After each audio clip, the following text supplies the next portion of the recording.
Bonjour Yves. Bonjour Aujourd'hui, Marion. votre édito s'intitule Quand la Hongrie réduit l'UE au silence. La semaine dernière, Federica Mogherini était au Parlement européen. Federica Mogherini, qui est la haute représentante de l'UE aux affaires étrangères. Oui, Marion, ou si l'on préfère, la chef de la diplomatie européenne. Devant le Parlement européen, elle rendait compte de l'avancée des négociations en cours aux Nations Unies au sujet des pactes mondiaux sur l'immigration et l'asile. Dans un discours aux accents très positifs, elle soulignait que la gestion du phénomène migratoire est tout à fait possible, à la condition toutefois que cette gestion se fasse dans un esprit de solidarité. C'est-à-dire?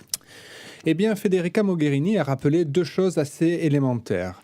Aucun État ne peut gérer seul les migrations et donc c'est ensemble, dans le cadre de négociations internationales, que cette question doit être abordée.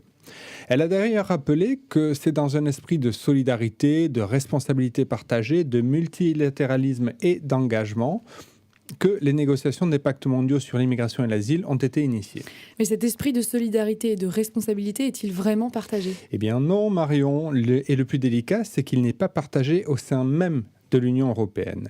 En termes très diplomatiques, Federica Mogherini a regretté qu'un État membre de l'UE ne soit pas en ligne avec les 27 autres. Cet État membre, la Hongrie, n'a de son côté pas cherché à cacher son opposition au processus en cours aux Nations Unies. Dans un plan en 12 points publié la semaine dernière et intitulé Security First, la sécurité avant tout, les autorités hongroises disent en gros tout le mal qu'elles pensent des pactes mondiaux. Et ça pique? Ah oui, plutôt Marion. On y lit que la migration est un processus défavorable et dangereux, que la politique visant à encourager l'immigration est nuisible et qu'il faut donc y mettre immédiatement fin. Et on y lit encore, la communauté internationale doit réaliser que la migration n'est bénéfique pour personne, pas pour ceux qui risquent leur vie en essayant de se rendre dans d'autres pays et pas pour ceux qui doivent accueillir des personnes de cultures différentes, etc., etc.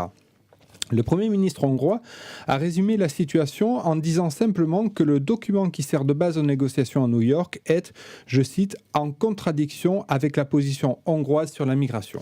L'unité européenne est donc rompue?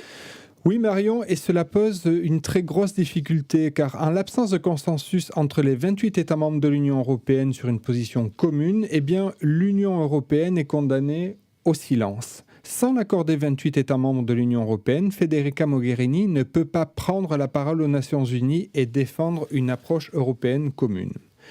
Alors que l'Union pouvait et souhaitait jouer un rôle de premier plan dans la négociation des pactes mondiaux sur l'immigration et l'asile, la Hongrie, par ses positions et sa politique, voire même sa dérive profondément inquiétante, l'en empêche.